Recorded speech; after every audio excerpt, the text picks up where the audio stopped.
Hey guys, on today's show, I want to have a little bit of fun. We always do serious topics. I'm trying to show you new projects or new products, things like that. Today, I just want to kind of kick back. So today we're going to discuss a legend in radio and a legend in ham radio. That's right here, right now on Ham Radio for Non-Techies.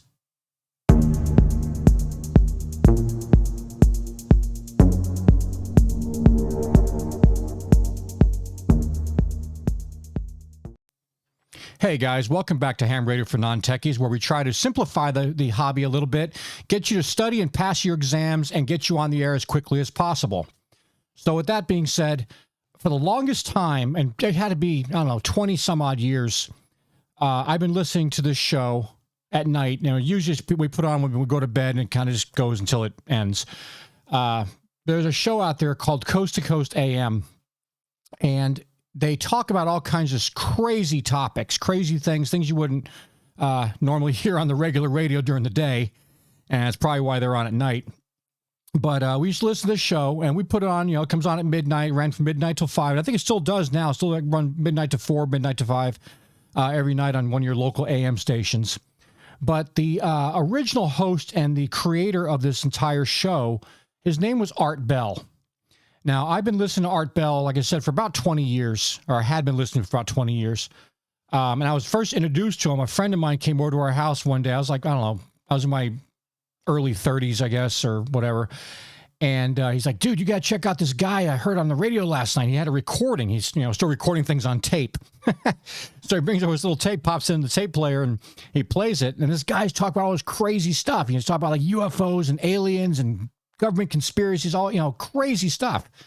And it kind of piqued my interest a little bit. And I said, well, how do we find this guy? Well, this is the name, his name's Art Bell and blah, blah, blah. So I did a little digging around and try to find out who this Art Bell guy was. And found he's on one of my local AM stations at night. And I turned it up one night and checked it out. And pretty much been listening to it ever since. You know, I don't get heavily involved in it. It's entertainment for me because a lot of stuff they talk about is a little too far out even for me. Yeah, so Art Bell, he was born on June 17th, 1945 in North Carolina. So I have some show notes here real quick. I just want to kind of read off some of the stuff that I'd found just after doing a little more research about Art Bell here. He became a licensed amateur radio operator at the age of 13. His first call sign was KN3JOX, which was first listed in the winter 1959 edition of the Radio Amateur Call Book. I have no idea what that is. He soon upgraded to K3JOX, and later he held W2CKS, which was first listed in the spring 1967 Radio Amateur Call Book. He held an amateur extra license class, which is, as you know, the highest license you can get in the hobby. His call sign was then changed to W6OBB, which he had until his demise a few years back. Now, what's kind of funny about that, W6OBB, Whiskey 6 Oscar Bravo Bravo, he would call out and use the phonetics of Whiskey 6 Old Broken Bottles. And that was that's how he called out his call sign. So he had a little bit of a sense of humor about him. And he was very entrenched into the hobby. Lots of radios, lots of things going on. I'll put a little picture of him up here. But he did this stuff, and he really loved his ham radio. He talked about it on occasion. I was trying to find little spurs of shows where he talked about his ham radio involvement, but he has thousands of shows over the 20 years. So it was really hard for me to pinpoint one specific area of a 4 or 5 hour show to kind of put it up here and show you. But yeah, he was in the military, and he actually, I think, was in the Air Force. Let's see, I'm trying to find he's a former Air Force vet and was a medic during the Vietnam War. He once operated a pirate radio station at the Amarillo Air Force Base playing anti-war music. So yeah, there's a database of his old shows going back to 1997 available online. I'll have the links for that below if you want to check it out. I do have a couple excerpts, or an excerpt from one particular show, and I'll get to that in just a second. So anyway, once he got it back from the war, started doing stuff, really got back into radio and things, he stayed in Asia after his military service and worked as a disc jockey for KSBK, which is an English language cannot talk today, guys. An English language station in Okinawa, Japan. upon returning back to the States, he ended up working for a couple places out here, and then he ended up starting up his own radio station called KNYE out of Pahrump, Nevada, which he ran for many, many years. He was inducted into the Radio Hall of Fame in 2008, and because of his involvement with Coast to Coast AM, and he had another show which got into other things, similar topics, but I guess more in-depth and more deep dive into those topics, called Dreamland, which he did with a guy named Whitley Strieber. And when this all this stuff started taking off, he eventually had around 50 million listeners around the world listening to him and listening to his show like every single night for many, many years. Let's see here. I'm trying to find. Once he passed away, Coast to Coast AM continues to this day with George Norrie taking over for the mic and continuing the journey of Coast to Coast, although nothing will replace Art Bell and his unique perspective on the subject that he spoke about, which I told you is like lots of paranormal, just crazy, crazy stuff. For a while there, he did get out of the radio business, kind of did a semi-retirement. And when he did that, he ended up moving over to the Philippines. And when he was in the Philippines, he passed his Philippines amateur radio exams and became a Philippines Class A amateur radio operator with the call sign of 4F1AB. While he was in the Philippines, Bell was active on 40 and 10 meters, as well as 144.600 megahertz simplex in Manila, Philippines. So he had a pretty active career, and I'll show you a little picture he did here. Here's one of the pictures of his radio room in his house, I'm assuming. He had quite a bit of equipment going on there. And, you know, it was just a joy to listen to him every night. I mean, yeah, the topics were outrageously crazy sometimes, but it kind of, like I said, it piqued my interest, and I just couldn't stop listening to it. I mean, some was just so outrageous. Like I said, we're going to get to one of these little clips here in a second. I'm going to have to probably dumb it down and shorten it up a little bit, because the thing's about 9.5 minutes. And I like to make you sit here for 9.5 minutes listening to this if you don't want to do that. Among his other accomplishments, Art Bell was also known for his books, and the books he wrote were The Quickening, The Source, The Art of Talk, and The Coming Global Superstorm, which he did as a collaboration with Whitley Strieber when they were really writing together. Like I said, the topics that his shows cover was aliens and UFOs, conspiracies, paranormal stuff, just the weirdest things that you would ever think of. But it was very entertaining to watch and listen to him on the radio each and every night, and just kind of get away from the goofiness of the reality we live in on a daily basis. So anyway, getting to this clip here, on one of his shows, this is back in probably I think 96. I don't know, maybe one of you guys who out there knows Art Bell really, really well, you might remember this clip. But he had a guy, his girlfriend calls in and says, "Hey, you need to answer this line. My boyfriend's trying to reach you. He's flying his plane into Area 51 and wants to get on the air." So you can imagine how insane this could go really, really quickly. So with that, I'm going to just pause for a second here. I'm going to play the clip. And I'm going to chop the clip up a little bit, because you probably need to sit there and listen to the whole thing. Like I said, it's about 10 minutes long. I'm going to shorten it down as much as I can so you get the gist of it. And we'll come back to this, but it's just kind of a sample of what you got every night for 4 or 5 hours. So stay tuned for this.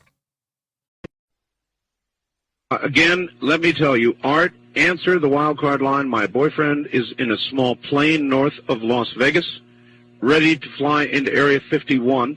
He's been trying to call you by cell phone. And here he is. You're on the air. Hello. Hello there. Is this Art Bell? Yes, sir, it is. Yeah, my name, I won't give you my last name. Okay, wait a minute, sir. Hold on. The fax is signed by somebody named who? Jill. Jill. That is correct. So you are the one. That's my girlfriend. Yes, sir. Where are you? Well, I'm up here from Fort Worth in my little airplane. It's a long sea I built myself. It's a Vergru 10 design with the Ford Canard. I'm not sure if you know the kind. It's an experimental aircraft. You know, I'm not... that, but not anymore. No, tell me about it. What kind of airplane is it? Well, it's a long easy. It's got 120 horsepower like homing in it, but we had it bored and stroked and fixed it up a little bit. It usually flies around 140 to 160 indicated airspeed. I'm right now at 7,000 feet. You know where this place called Indian Springs is? Indian Springs, yes. Yeah. Well, I've been flying now for about 49 minutes here between Beatty, is that what you call it, and Indian Springs. And I figure I'll just go on up here and try to get into this Area 51. I'm right south of this Nevada test site, or Nellis Air Force Base. Listen. And I'm right outside this restricted zone. Listen to me. When you fly into that zone, Yeah. they are going to either force you down or shoot you down. Don't you know that? Well, you know, I've been in a lot of Air Force bases, and I've been in the Air Force for many years. I'm an ex-Air Force, but I'm just going to tell you that, you know, as American citizens, we have the right to know what's up there in this Area 51. And I've been listening to you boys talk about this. Hold on here, I'm making a turn. And, there in the distance, it's got 3 runways. It looks like they're all lit up. And A-shaped. It's like north-south. Got a lot of desert up here, don't you, boys? A lot of desert, yes. A lot of desert. Now, you're liable to get yourself killed. I'm sorry, sir, you have to speak so loud. I cranked this engine all the way up here. I said you're liable to get yourself killed. Well, we'll get up there in a few minutes, yeah, and we're just going to see what's going to happen, because this is I've got Red Crosses painted on this baby, and I got hospital on it, see? And maybe they're going to think that I'm on some kind of a mercy flight, and I'm just off course. And I've got the radios cut off, so you can have radio failure, don't you know? And so I'm going to hold this thing steady here, about around 65, 6,800 feet. Why are you doing this? Why are you doing I'm going to this? get to the bottom of this. I'm a American. My family has been American for years, and I want to get down in here, and I want to find out what's happening. All right, then why are you doing it at night? Because that's the best way to get in here. But even if you manage to overfly the area, what I'm do in you... the restricted zone. I just entered the restricted zone. I see a bunch of lights out there. Looks like some kind of a searchlight coming on. You're in the restricted zone now? I just crossed that restricted zone. I'm going to drop this thing down. I'm telling you, you're going to get shot down. Hold on here now. I got my pressure suit on. I don't really need one of this kind of aircraft. It's not like a jet, but it helps to, when I make some tight turns here, and I'm going to cut down here. Listen, I think you're making a mistake. Well, sir, I might be, you know, but, you know, our tax dollars pay for all this. And these boys, they've been hiding everything under all this black project and all this great funding and all this kind of thing. Sir, hold it. Don't you think that we have a right to national security secrets? I think we have, not really, because you know they have these J-11 and J-15 satellites up there, and the Ruskies, they know what we're doing, and the Chinese, they've got satellites down here, they know what's going on. The only thing that don't know what's going on is the common folk like me and you, and us common folk got a right to know, because we're funding all this. How long have you been planning this? I got this thing down here about 1,000 feet. I've been planning this thing now. I'm right on the deck, not quite on the deck, I'm at 1,000 feet. Boy, they got light bulbs popping up everywhere. I'm telling you, they got searchlights. There's about 4 of them out here.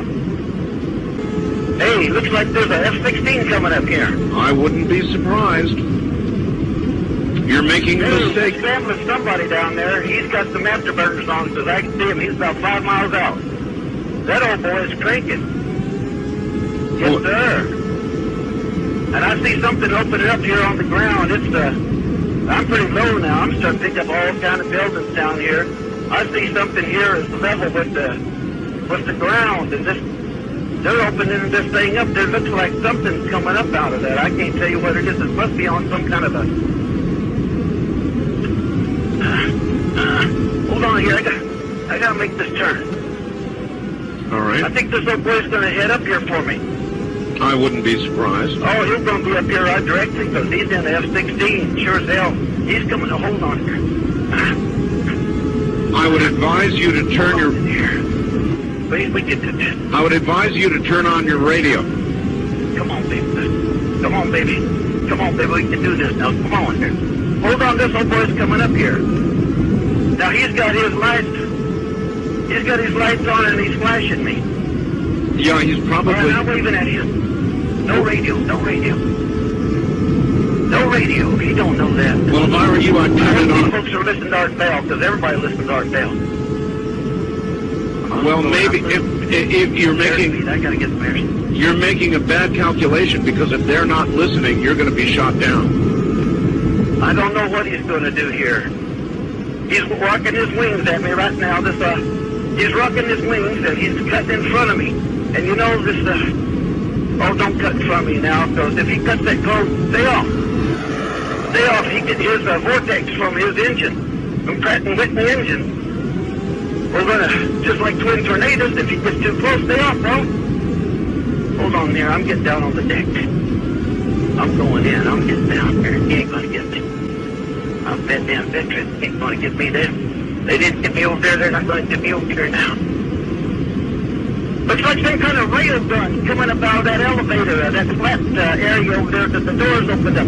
It's got some kind of a weird-looking barrel on it with a light. And, oh, hell, they're doing something. They're shooting at me now. Oh, God. No, baby, I'm going in. I think I'm going in.